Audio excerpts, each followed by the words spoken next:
Hi everybody, it's Jonathan Miller from Broken Stones here again for one of our Broken Stone podcasts.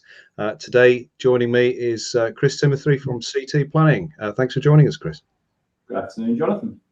CT Planning are neighbours of ours in Lichfield. They've been in Lichfield for a number of years. I'll let Chris explain his background and bits of the company, and they've got some exciting news to announce as well. But what we try and do is, like I say, talk to local businesses, find out something about their background, about their history, the motivations, about how things have gone over the last 24 months, obviously the last 18 months with COVID and lockdown, any business advice. It's a really good general chat, but let's start. Maybe give us an overview of your business, Chris, and how you started out.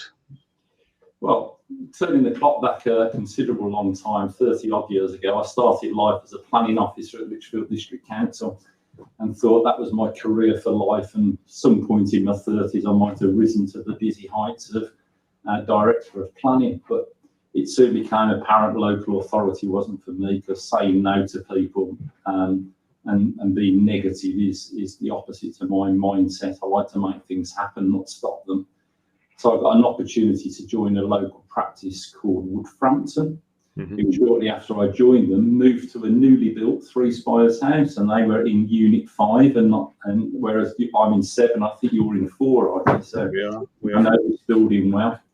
And I worked for them for about 10 years until they closed their office amidst a downturn in the economy in 1996.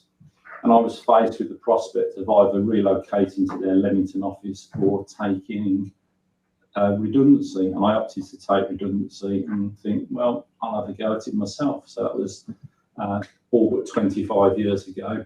And the practice has grown. And when it became apparent that none of my 4 boys were interested in coming into the practice, Annette and I, my wife and I, who run the business, we took the decision that perhaps we'd grow the business so that we'd have something not necessarily worth selling at that time, but I decided I'd rather pass it on to somebody else and let the business wither and die, having put so much of our time and energy into it. So we've slowly grown the practice, which is why we ended up moving into 3 spires house, so on and so forth.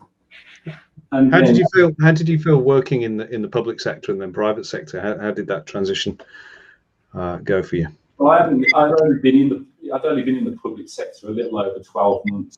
I mean, Lichfield's a great place, great learning ground, because it's quite a large district, and there's lots of, you're on the southern side, you're on the edge of Birmingham, so you've got all the urban fringe issues. And you can tell from the dialect, I can speak the lingo down there. And you've got some pretty rural places like Thorpe, Constantine to the east, Colton to the north, so you have all the rural issues. And there's a lot of applications made in Lichfield, and so you learn quickly. So I did take a lot out of my short time there. But it is in the public sector, things happen very slowly, and there is a default approach to be negative and cautious. And your first response tends to be no, perhaps, and that isn't how it wasn't what I entered planning to do. I wanted to make a difference, not to stop things from happening. Very good. In terms of top line then, in terms of sort of clients that you work with now, give the listeners a good overview there. So they're far and wide. I mean, we deal with nationally known companies. I deal with a couple of sites for St Modwin. I promoted their land to the west of Uttoxeter, which is a mixed development of 750 houses and 10 hectares of employment. So I promoted that through the local plan system, got the site allocated, and doing all the reserve matters applications. And I've also acted for St Modwin on their south of Branston development, which everybody will have seen up the A38, and all the big sheds that you can see developed are all as a result of me, so I'm to blame for those. I act for a few local house builders like First Post Homes and Walton Homes. Will in this office will really deals with Cameron Homes. So we're dealing with nationally known developers, but we act for individuals too, which includes landowners and local farmers. So we'll do anything from 750 houses and 10 hectares of employment right down to somebody's contentious or difficult to achieve extension in the green belt, and any project in between. How would Where do you get your business from? You know, obviously your reputation is there, and local knowledge and stuff like that. Do you actively go out and market yourselves, or is it mainly by recommendation? We'll come on to my change of direction in a moment, but I've always relied on word of mouth. I found that's the most effective way of doing it. The word just gets around there. And having been in the business for 20 years, my own practice for 25 years, it's just, I've done all the hard yards, haven't I, of going to after work drinks and this launch and that launch, this business breakfast, whatever else, just getting the name there, shaking people's hands, getting your name known. And you see the fruits of your labour many years later. This week alone, I've had somebody email me and said, you helped me out years ago, can you help me with this? They certainly remember it. Somebody else said, you spoke to me on the phone some years ago, I thought you were very helpful, I wrote your details down, I've just been refused planning permission, can you help me? I've had another client contact me who I did work for 20 years ago. It's just getting your name out there and your reputation out there, and winning people's trust.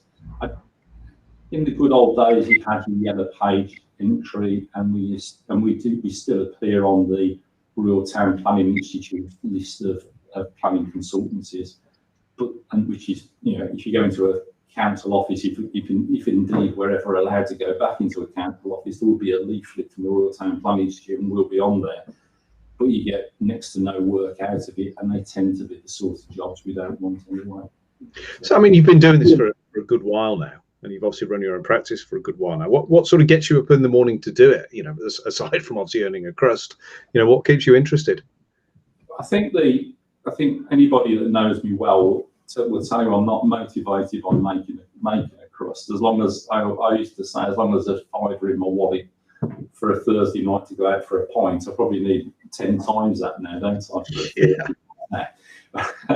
But what motivates me is solving problems, really, meeting the client, listening what their problem is, and getting the right answer for them. And sometimes I like acting for the little guy, sometimes being pushed around by the big guy. It's a success, isn't it? Just solving a problem. I'm a problem solver ultimately. Assembling the team to deal with the issues that confront a developer. Obviously, there's been a challenge for all businesses and industries over the last couple of years now due to circumstance. But I mean, what do you see as the general challenges now for your industry, your sector going forwards? Well, the first thing I noted down was staying afloat was the first thing. But I think one thing we've learned through all of this is that the development industry is responsive to any constraint that's been put before them. And there's a lot of people out there unable to go on their holidays and all those types of things, and they're investing in their property, investing in development. And therefore, there is a lot of development taking place at the moment. You only have to see that by going down to tippers and trying to buy a bag of sand. You can't get materials for little money. I think that the issue that we've got as a planning consultancy is so much of what we do is reliant on local government and government offices, so the local council and the planning inspectorate, and really we're in the hands of how they've been able to cope with the situation. So you've got planning officers working remotely, and that has tended to mean that you have difficulty accessing some of those, because so much depends on us having a dialogue with them, trying to find out what the problems are and negotiating with them. And I think all that remote working has done is accentuated the strengths and weaknesses of characters. Those that were always responsive to you could get on the phone, you can get them on email and they'll agree to meet you on Teams or Zoom or whatever platform they want to use, and they'll help you. The ones that you could never get hold of on the phone, you'll never get hold of by email. So it's just made things worse. I think one of the best things that have come from a planning consultant point of view is lots of councils started to stream their committee meetings and their council meetings on Zoom and on Teams, so that you can watch a lot of Lichfield's committees on on YouTube, so I could sit there in the comfort of my home whilst eating my dinner, cocking half an ear as the proceedings, rather than having to sit at the back trying to stay awake in a real stuffy, horrible council chamber. Now, the government, as in its infinite wisdom, amongst many decisions it's made, is that it's decided that all council meetings should now take place back in council chambers again, which I think is a bad step. I think in going forward, I think the approach will be more of a blended approach, whereby the councils perhaps do meet in the chambers, but the members of the public can view it from the comfort of their home, because most councils haven't got a council chamber sufficient to accommodate most who want to attend. It also makes it more accessible to the public, so I think that's a good thing. So that was the biggest challenge, is how you engage with your local council, how you continue with committees, how you're able to engage with the planning inspectorate. But slowly but surely, everybody's getting better at that. Yeah, but I mean, it sounds like certainly you guys adapted pretty quickly. I know you keep a good eye on technology and things like that. I mean, like I say, people are making the most of something called the modern workplace now. Work is where you log in. It's no longer a building, which I guess has ramifications further down the line for landlords and stuff like that. But it does give a lot of adaptability and flexibility for business owners and employees. It's strengths and weaknesses, isn't it? I think we will never go back to a time where everybody's got to be in the office from 9 to 5 days a week. I mean, we're in an industry where knowledge is king, really, and so if you're working in a team of planners like we've got, there's so much swapping of information between the various planners. Have you heard this? Did you know about that? And when you're a junior planner, I know I've been in a room with more senior planners, you learn so much by osmosis, by listening to what other people are talking about. So I have been keen to get some of the team in the office for at least some of the time, so that you've got a junior and a senior planner, not necessarily the same one. It's good to rotate the team. But I think it's good, for a junior planner to hear me on the phone having a rant or fielding off a difficult customer, so they learn from that. It's good for me to be in with some of the other planners from time to time. Oh, by the way, did you know this? Had you heard that? I passed that site the other day, what's going on, and we all swap knowledge and information, and that's so much harder on Teams and Zoom, trying to keep up with the stuff. It takes up so much of your time. It's so much easier when some of you are together and you're just at the other end of the office here with you. So we have adapted well. We're still here, I suppose. Absolutely. Now, you've got some news to share with people who may not already know. That's correct. So in December of last year, CT Planning were acquired by the NFU. So the NFU decided that as an organisation, it needed to widen the range of services that it provided for its members and increase the numbers of revenue streams, so that it wasn't wholly reliant on its membership, because it's patently obvious from driving around the countryside there's not as many farmers as there used to be. So they need to be resilient. So one of the ways forward was to increase the range of services it provides to its members. So I went from a position from when we went down into lockdown, slightly worried about how we were going to survive. Soon became apparent that we were resilient, and in fact, it turned out to be a very good year. Last year, as I said, the market was good. And then we were approached approximately this time last year to see were we interested in selling. And the negotiations went on to the point where the sale was completed in December, and the NFU acquired all of the shares of CT Planning. Brilliant. What does that mean for clients potentially? What does that mean for your business? Will there be more investment? Will anything change? In terms of the current clients, it means nothing. There'll be no change. There's no immediate change, and the way we do things hasn't changed. What it does mean is we are more resilient, and we've got the backing of a major organisation. So, I sincerely hope not, but if we face another crisis like COVID, we've got the backing there to help us survive that. It also means that we're exposed to the membership of the NFU, 43,000 members, and I'm sure that a good chunk of them have all got planning issues. So that's good, opens our market, and they've been very encouraging of us investing in the business. So we've already increased the size of the planning team by 2 new members who have joined us recently. So that's brilliant. That is brilliant. We're ready, to grow, and ultimately the ambition will be to reach far and wide. No, it's good. It's good, especially local businesses employing more people and that sort of thing. Will the CT Planning brand, will the brand still exist, or will it change? Or?